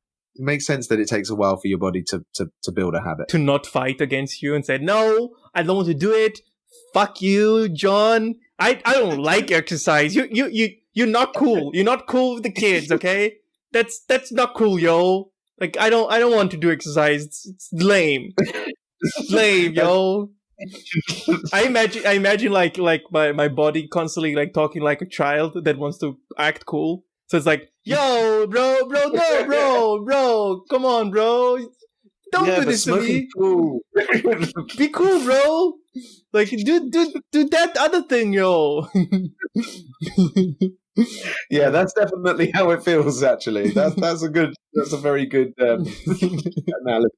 But that's how it feels like. It's like you can tell your body to do something and it does it. No. You have to actively be like, especially when it doesn't want, like, especially when your mind can calculate. Oh, this is gonna cost energy. Yeah, we made the calculations, sir, and this is kind of nope for us. Like the upper residence has said. Energy inefficient, so no from us. You have to be firm. You have to say no. You are fucking doing this. Otherwise, right. And then basically scream at them, "Fuck you and your fucking statistics. We're gonna do this." and all the time you're doing it, they're like, "No, the energy. You have to think about the energy." I like that the biggest takeaway from this entire chat is that you hate statistics. No, I don't hate them. I love them. I hate when people use them incorrectly. No, but it was just you did just use the phrase "fuck you and your statistics," which is hilarious. Oh yeah, it's like the inner body is like saying, "Fudge the numbers, sorry, fudge the numbers. Come on." Did you know that if you stayed in bed, you could feel this much more? Yeah. Like there's also like a part of your body that your body hides from you. Like you can only access like 70% of your energy. Like at all times. It's like, yeah, 30% of your actual potential, we don't give a shit what you do. We keep that for yourself. So yeah, fuck you. Of course, like everyone's gonna comment, 10% of the brain. No, calm the fuck down, okay? So like 90% of your brain is like memory acquisition and hoarding. You like vital organs have to be like constantly being kept in check. So that takes like, imagine like an operating system, like there has to be constantly you check the temperature of like your hardware and stuff like that. And then all other stuff like breathing. Do you actively breathe? Nobody actively breathe. You like breathe like instinctually. And that's part of your brain is doing that, like in the background. It's like when you used to buy a 64 gig phone and then you'd get it out of the box. And then you see there was only 48 gig available. You're like, what the fuck is going on? Yeah, it's operating system. It's like huge. Our operating system is fucking huge. Yeah. Have you actively walked? Like, if you walk, you don't think about walking. You're like, you stand up. Like, have you actively stand up? No, you just move your legs, like without thinking much. And the rest is like done automatically. Your muscle retracts automatically. When you get a cut, it repairs itself from itself. Even though I said our human bodies are pretty like not cool, it's dope. It's a good piece of engineering. You just wanted to grow another arm, but it's actually pretty good. Yeah. Yeah, it's a good piece of engineering. Like it's pretty cool. Pretty cool. I'm gonna lie. Pretty cool. Yeah. I mean, credit. Wait, credit is due. Of course, there's some flaws here. The designer didn't think about it very much. Like, just couple them together. Yeah, and the thing that they need, like the appendix, do they need that? Just leave it there. Like, if it inflames, like, they're gonna die, but it's okay. It's okay. Like, oh, you forgot to put the balls in. Oh, it's okay. Just use some extra skin and stick them on the bottom. Those women, we should actually give them bleedings every month. That would be that would make sense, right? Yeah. How will we know they're fertile? Well, of course they'll bleed. Of course they bleed. Oh, what do you think? Yeah. Do you think that could lay eggs or something like that? Fuck that. There's actually a mammal that lays eggs, the platypus. Sorry, say that again. The platypus. Yeah, the platypus lays eggs, and it's a mammal. Yeah, I did know that, but is it a mammal or is it is a mammal? But it's a because it's a marsupial. They have completely different rules, don't they? They're like weird. Are whales? Are whales mammals? Whales are mammals as well. So whales are mammals, and they don't lay eggs. They like birth. Yeah, but it's because something weird happened in Australia to all of their animals. The animals are fucked up. They're all marsupials, and they all like do weird things, like kangaroos in their pouches. They're all just fucking weirdos. Fucking weird Australian animals. I actually would like to move to New Zealand. I need I acknowledge this with more time that passes by. I need a place where it's warm. It fucks me up every winter. Like I'm like it's like it's not winter depression, but it's like basically I feel uninspired, unwell. I'm cold all the time. You don't want New Zealand then, because they still get snow and stuff in the winter. Oh well, they have to go to some place where it's warmer. You'll have to go. I mean, Australia is fine, but New Zealand is. Well, then to Australia. Australia seems like a red place, you know. Yeah, Australia would. I lived in Australia for a year, and it was hot all the time. And if that's your thing, then you'll be well and truly. I just need some warmth. Like it's. The cold was a good experience, but like enough is enough. Enough is enough. Okay. See, I've got Irish blood in me. My all of my mum's side of my family are Irish. My grandparents and everything. So for me, when I was out there, I was like, why is it so fucking hot all the time? But so the English weather, you don't have snow, right, over there? Well. No, I grew up in the south, so not really. Oh, I'm living up north at the moment, and the house has been covered in snow for 10 days. And for me, in the UK, that is bizarre. But that's just because I've never lived up here before. Because no, typically in Dublin, it never snows. Sorry, in Dublin, it never snows. I lived there for a while, or during the winter. In Dublin, no, I'm in Lancashire, which is like northwest of England. It's higher than Dublin. But if you go up into higher parts of the UK, and even if you go up to the north, the most northern points of England and into Scotland, you get plenty of snow up there. Yeah, I'm fine with like the nasally misty weather. That's okay. Snow for me, and super cold where it's like constantly minus degrees. I'm like, no. See, I think we might be opposite on that point of view then, because the snow here the last 10 days has weirdly sort of energized me. I've been feeling like super excited by it and wanting to go out for like long snowy walks and stuff, and like dragging Charlie with me. So I've fallen on the other side of that scale, I think. As a child, teenager, I'm like, as a child, pretty dope. Snow, nicest thing ever happened. Let's go. It's like, let's go skiing and like, not skiing, but like, what's it called? The bobsleighing, right? Bobsleighing. Yeah, not the bob like in the ice canal, like just bobs, just like like okay, yeah. like a pan, huge. Not the huge bob thing. As a teenager, I'm like, yeah, still pretty dope. Getting a bit cold, and now as like an adult, I'm like, I had enough. It's okay. I want not anymore. I'm checking out. It's going away. I'm probably gonna move again. Like I move quite often, actually. Do you? Yeah, I would say I'm like, I think the world is too small to be experienced like in one place only. I do sound like a fucking guru, don't I? I do sound like one of those like new age gurus, like, oh yeah, meditation is pretty cool, yo. Yeah. And like, yeah, the world is too small, yo. But like, I generally think that the world is too small for you not to interact with like people from other cultures or with other countries, and like getting to know like maybe like traditions, local traditions, and local languages, or even like the people themselves. The world is too small for that, and I think a lot of people would be better off if they had experiences outside of their home city. That would be better. Outside of the home state, that would be even better, but also outside of the home country, that would be probably the best thing. I 100% agree with you. I think you probably know, but I can't sit still. Like I almost never have. I mean, I met Charlie in Zimbabwe for the love of God. We were working there, so like it's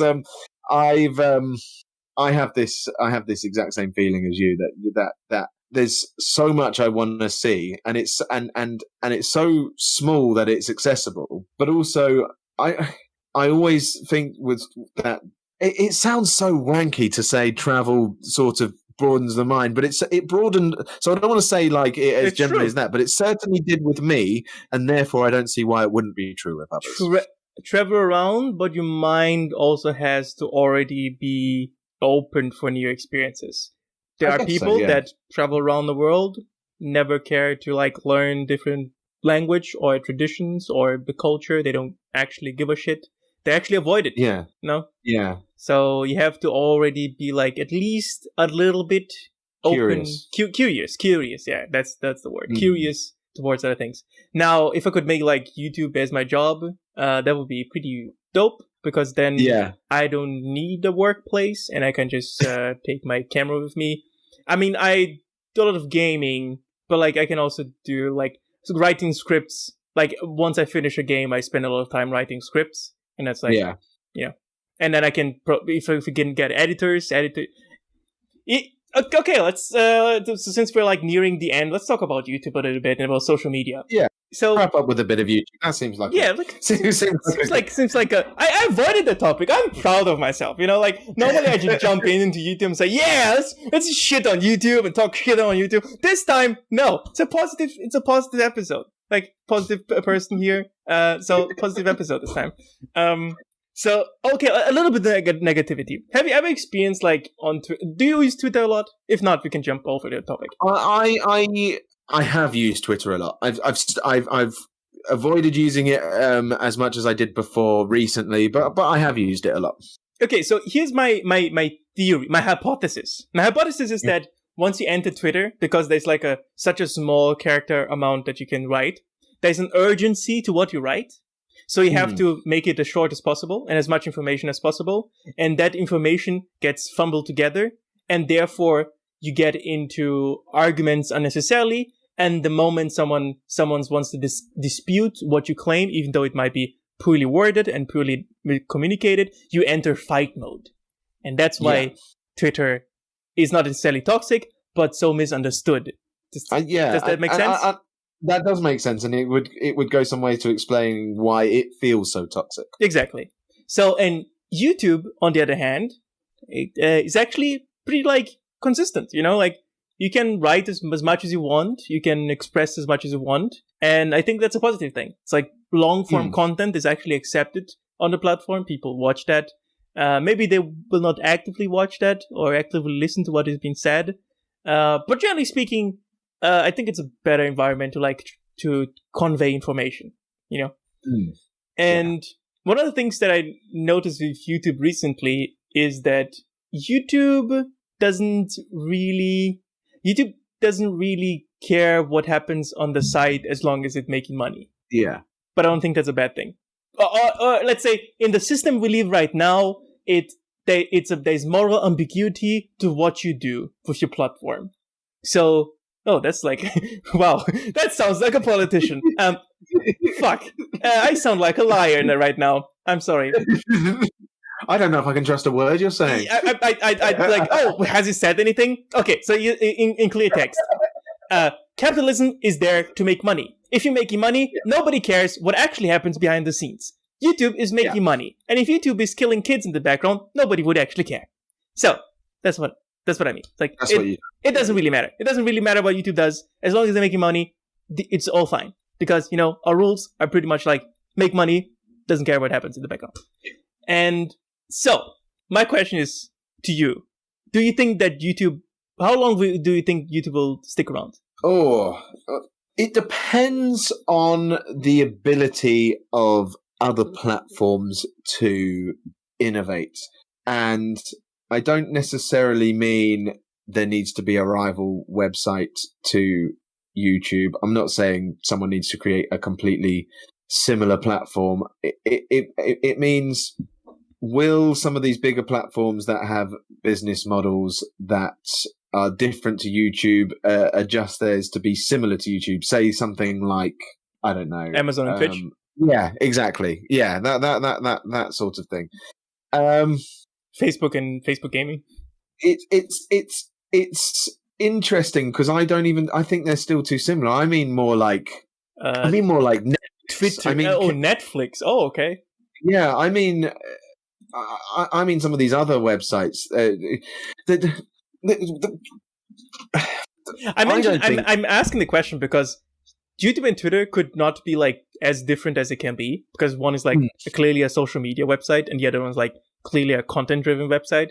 and still both make kind of money, and both like in the general zeitgeist. Everyone knows what Twitter is, like globally even. Everyone knows what YouTube is globally. So it's like they couldn't be as different as it can be, but they're still kind of sticking around, Like, so I wonder.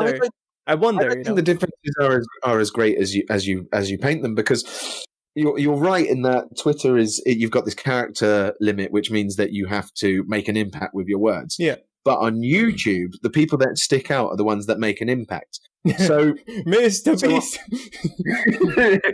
So I used to do stand-up comedy, and when I first came onto YouTube, I treated my audience like they were going to sit there and watch the whole video, and therefore the payoff of the joke would work. I treated them like they were bold assumption.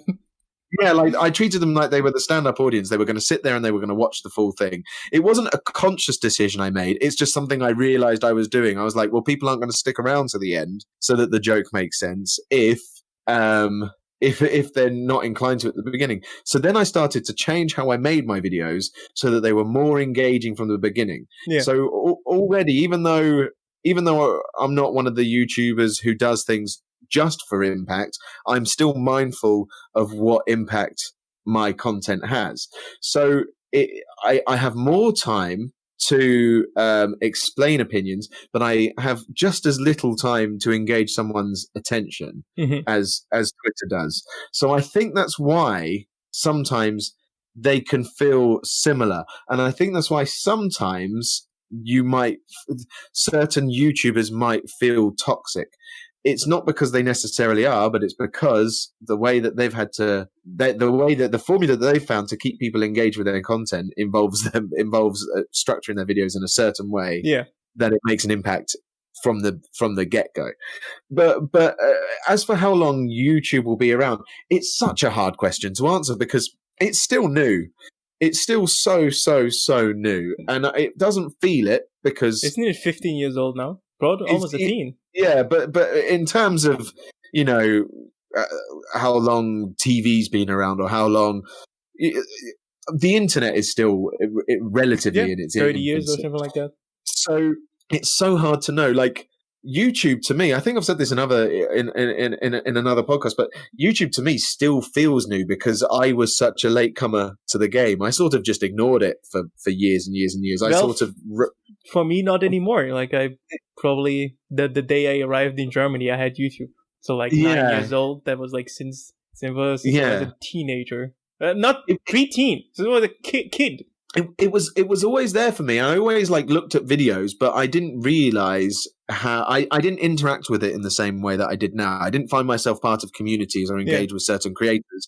I would go on there and I would type in Charlie the Unicorn and watch that video, and then someone would send me a video of a meme, quite literally a meme, and then I would assume that was it, and then I'd assume that if you needed to know how to fix the light in your fridge, that you would just go and find out on YouTube. And then all of a sudden, I sort of realized, oh wait, there's actual creators with audiences, and there's this whole thing. And I realized I realized that so late that it feels even newer to me. So I have my ability to make predictions on how long this is going to stick around is tricky because it's an economy that even now, when the whole global economy is in complete disarray, that it's still able to thrive because if anything more so because people have more free time than ever. So I think entertainer is like a valid job. And not people even though people claim to be, everyone wants to be that. Yeah, the moment people start doing it, they will realize it's not for everyone. It's the same thing with every other job. I have many examples of people that start with me or a little bit later than me and stop making content after 3 months because it's hard. It's not easy. And you and I have been in this small YouTuber game for a long time, so we have seen people. You've been longer. You're doing this for 3 years. I've been doing this for 2 years only. Yeah. But we've seen people start channels and be determined and fall off all within the space of a few months. Yep. And we've seen whole channels just completely disappear. Yep. And even some of the channels that have stuck around until now aren't posting as much anymore as they were when they had that sort of initial boost of energy. You know, when they. So it isn't for everyone. It's not easy, but I think that as long as people are searching for things on YouTube, I think YouTube will continue to exist. Yeah, that's my very long answer. I think it will turn into like the next big medium. Like it's gonna be like at some point YouTube is gonna be so big it will have to be like a half commodity. YouTube has become kind of like the town square. I want to know the legalese about this shit. It's gonna get wild in like a few decades. Not probably after me when I'm already dead. Not when I'm like old. There gonna be some huge legalese with this. Like, YouTube is now like a half commodity. So like everyone has to at least have the ability to access it. So that's gonna be lawsuits and a half. Like it's gonna be it's gonna be so difficult.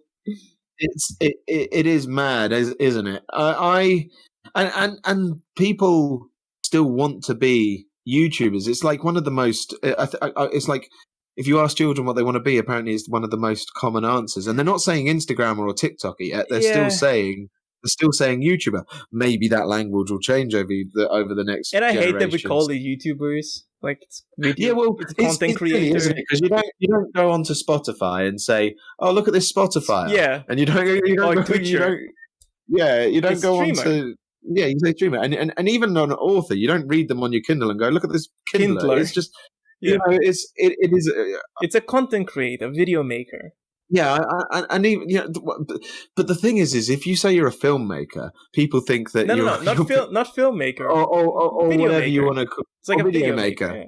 People, because the weird thing about YouTuber is because they've made it platform specific, they've somehow managed to downplay the significance or the work that goes into that role. Yeah, I noticed that. Because you've associated it to a social media. It's like saying, "Oh, I'm famous for doing Facebook," or "I'm famous for doing Twitter." Yeah, but it's not the same. It's not the same at all.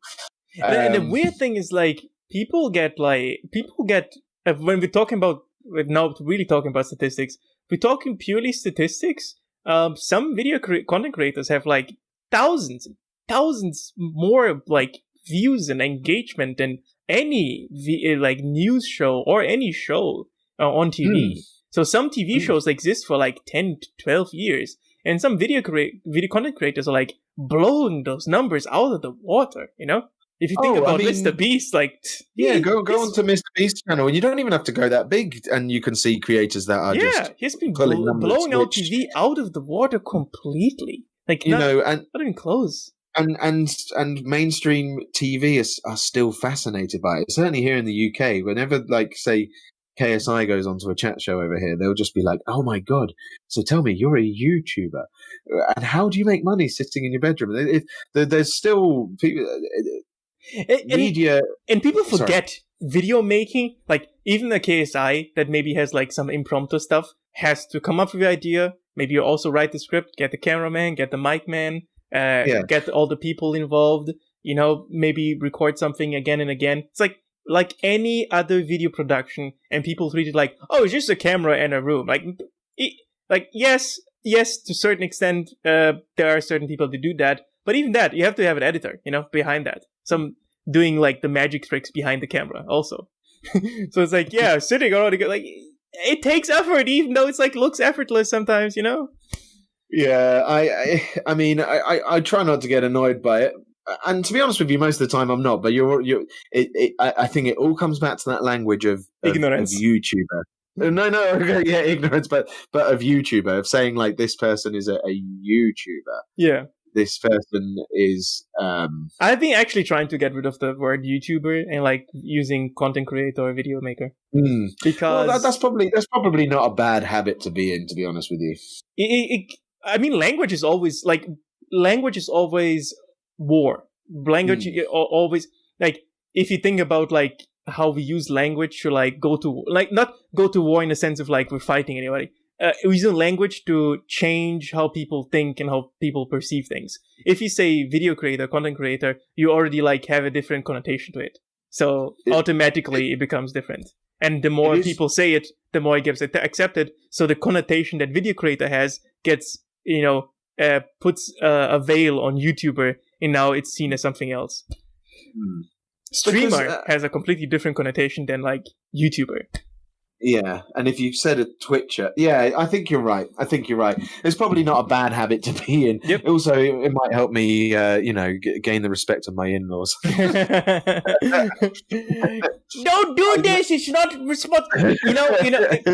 The one thing that I came to realize during like the New Year's break was that I actually don't want to do my job anymore. Like, I actually just want to make videos. Yeah, and it's kind of discouraging because I could have started this maybe 3 years, 5 years ago. That would have probably made me happier and less anxious about the future. But so it's tricky, isn't it? Because I don't regret anything, but could have been better. 5 years ago, I was working at a newspaper, but I was on the commercial team. I wasn't a journalist. But I wasn't really happy in the job, and I persisted with it for so long. I just kept persisting with it. You get adjusted to it, accustomed to it, right? But at that point in time, I didn't even know I wanted to do this. I just knew I wanted to do something creative. So I was trying stand-up comedy. I was trying writing scripts. I didn't know what I wanted to do. When I found YouTube, it made sense all of a sudden because I didn't have to choose which bit I wanted to do. I enjoy the filmmaking bit. I enjoy the scripting bit. I enjoy the performance of it as well. I do like doing the bits in front of the camera. It's sometimes hard, and it's sometimes the bit I like the least as well. But for the most part, I do enjoy doing that bit as well. So I don't have to choose now, and I love the idea that eventually I can do things at my own pace, but it is still something I'm working towards. It's not, but at least now I know what I can work towards. Yeah, I mean, it's like I talk about this all the time on the channel. It's like there's luck involved. The only thing you can control over is like how many videos you make, how long they are, and what quality they are. That's pretty much it. You left me a comment on Small YT. What was the Reddit, the subreddit, small YouTubers channel. Yeah. You left me a comment about how hard it is to make it, and I can't remember exactly the analogy you used, but you used something about swimming against the tide with your hands tied behind you. It was quite convoluted, but I do remember reading it and going, "Yeah, it does feel like that." It's depending on what you're making as well. It's like, and it's not even there's no surefire way to do it, even though someone claim, here's the 5 ways you can do it, and then you could be successful. And that's not how it works. I've been doing this for 2 years, and I know I try quite a few things, and I know that's not how it works. Because if that's how it worked, then everybody would be like a million. And everyone who's watched this video, which has got 1 million views, would have 1 million views on their videos as well. Exactly. But the trick is now, for me personally, is that I have just got to a point where I now just enjoy what I'm doing. I'm enjoying what I'm making. Yes. And as long as that's the case, I'm happy. I have set a goal inside me to saying I want to make this a job. But the only reason I want to make it a job is because it's something I enjoy doing. So I'm just trying to focus on the fact that I enjoy making the videos for now. Yeah. Growth doesn't happen just from enjoying making videos. You have got to be smart about it. But I'm also aware of how much luck there is as well. So there is only so much stress I'm going to put myself through about it, if that makes sense. And for the most part, I'm just going to try and enjoy what I'm doing and enjoy what I'm making. I don't know that there's actually much more to it from my point of view, because otherwise I know how I work and I'll just start getting stressed and anxious about it. Coming back to the realistic pessimist, exactly. And that's not that pessimistic, but I'm realistic about it, Yeah, exactly. And that's how it all comes full circle. Yeah. Everything comes to an end. I'm not even gonna ask you if you can get any advice. This felt like the advice question, but like in a convoluted way. We got there. Like I normally ask like people to give their advice. You kind of like give it, right? It's like enjoy what you're making, and like of course be smart about it. But you know, I think the moment that I personally stopped worrying about how a video was going to be received. I made a video which was a sort of mental health video, which was called The Two Cans. A Video About Cans That Isn't About Cans.